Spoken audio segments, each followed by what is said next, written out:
सबसे साफ नदी राइन नदी। और वहां ऐसा कहा जाता है एक सिक्का भी फेंक दीजिएगा तो दिख जाएगा। और ना मोदी जी जब प्रधानमंत्री बने थे तो बोले थे मैं गंगा साफ करूंगा, तो 2015 में राइन नदी की इंजीनियरों को बुलाए थे गंगा नदी की सफाई के लिए। एक हफ्ता बाद इंजीनियर बिना बतैले भाग गया सब। बट हम लोग ने अत्याचार की सारी सीमा ही लांग दिया, गंगा देख के भाग गया सब। अरे भाई साहब इतना गंदगी फैलाया है।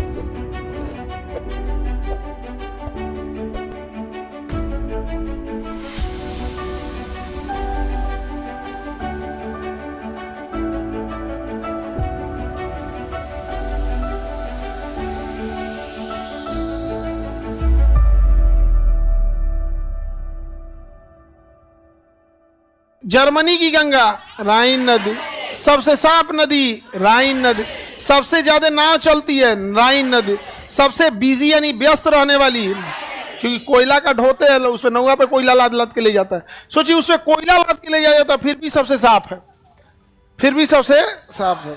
समझ में आ गया कि नहीं आ गया? और वहां ऐसा कहा जाता है एक सिक्का भी फेंक दीजिएगा तो दिख जाएगा, इतना साफ है। और ना मोदी जी जब प्रधानमंत्री बने थे तो बोले थे मैं गंगा साफ करूंगा, तो 2015 में राइन नदी की इंजीनियरों को बुलाए थे गंगा नदी की सफाई के लिए।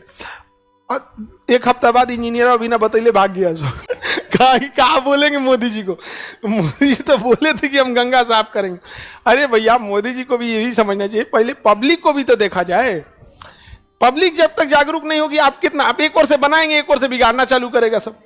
जैसे आप देखिए ना स्टेशन पे कुर्सी लगाया रहता है, ओकरा तूर देता है सब, क्या उठाइयों के लेके चल जाता है। गांव में अगर बल्ब लगाएगा सोलर से ना, सोलरवा गायब कर देगा, बैटरी गायब कर देगा, सोलर गायब कर देगा। और के बाद कुछ नहीं होगा तो पोल उखाड़ ले जाएगा, उसको 4 टुकड़ा में काट के भैंस का खूंटा बना देगा।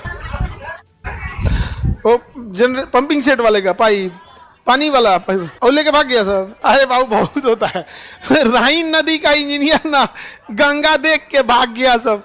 अरे भाई साहब इतना गंदगी फैलाया है। और हम लोग ना क्या किया कि अब देखिए ना पटना में ज़्यादातर नालियों का जो पानी होता है उसमें से केवल प्लास्टिक वेस्ट हटा के हल्का सा छान के अब फिर बहा दिया जाता है। ये कृष्णा घाट जो बनाया है पटना में, इस कोचिंग के जस्ट उस साइड में होगा कृष्णा घाट। तो अभी तो कृष्णा घाट पे पुल बना दिया मरीन ड्राइव पे जाने के लिए। आप उस पुल को ना चढ़ के नीचे नीचे जाइए, जहाँ घाट शुरू होगा राइट साइड में देखिएगा, जहाँ पे साफ सफाई का होगा, वहाँ पानी को बस रोकता है नाली का पानी, और उसमें से प्लास्टिक निकाल दे अब फेंक देता है वहाँ पे। समझ में आया कि नहीं आ गया? गंदगी तो वैसे ही मिल रही है। कानपुर भी देखिए इतनी इंडस्ट्रियल है। तो इन लोगों को ना गवर्नमेंट को रूल रखना चाहिए कि आप नदियों में ट्रीट करके ही पानी डालिएगा, उसमें ना कीटाणु मार के ही आपको उसमें डाल पता चला ले आके झोंक दिया उसमें तो साफ ही होते रहेगी गंगा। ऐसे गंगा नदी बहुत पवित्र नदी, अपने बहुत सारे बैक्टीरिया वायरस को खुद ही मार देती है। बट हम लोग ने अत्याचार की सारी सीमा ही लांग दिया। लेकिन इसका एक बड़ा कारण जनसंख्या भी है, बड़ा कारण जनसंख्या में भी है। आप देखिएगा बर्थडे पार्टी में उतना कचरा नहीं होगा, लेकिन बियाह पार्टी फंक्शन रहेगा तो पानी बोतल फेंकल है, किचाइन भैल सब। क्यों? पॉपुलेशन ज़्यादा जंग हो जाने की वजह से। तो यहाँ पे एक दूसरा पैसा भी लोगों के पास ज़्यादा है। जब लोगों के पास ज़्यादा पैसा रहता है ना तो लोग भी ना, देखो पैसा वाला आदमी साइकिल से घूमेगा तो लोग कहेंगे कि कितना कितना डाउन टू अर्थ है यार। अब बेचारा कोई मजबूरी में घूमेगा तो दिक्कत होगा। अभी जर्मनी में ना लोग ऑफिस ना साइकिल से जा रहे हैं। किसे जा रहे हैं? साइकिल से। और वहां एक नहर खोल दिया गया है, नहर को क्या किया? खोल दिया। वो नहर में इलाउ कर दिया पब्लिक को। तो इस नहर का रफ्तार तेज रहता है पानी का। तो बहुत सारे लोग क्या कर रहे हैं, ऑफिस से आ रहे हैं और वाटरप्रूफ बैग ले रहे हैं, वाटरप्रूफ बैग, उसमें अपना कपड़ा रख लिए, वाटरप्रूफ बैग, और नहर में कूद के तैरते हुए ऑफिस जा रहे हैं। उनका कहना है कि नहर का धार इतना तेज है और तैरना सबसे अच्छा है, तो हम जिम और जॉगिंग और एक्सरसाइज से अच्छा है कि हम अलग से टाइम क्यों निकाले, ऑफिस में के लिए इसी में कूद जाओ, ऑफिस में तैरते हुए चल जाए। और हकीकत है बाबू, स्विमिंग से अच्छा कोई एक्सरसाइज नहीं है। Swimming and cycling, swimming cycling में भी तो थोड़ा उतना नहीं होता है, बट स्विमिंग सबसे अच्छा होता है। और वो लोग वहां जा रहे हैं, अपने मछली मार दे लगेगा।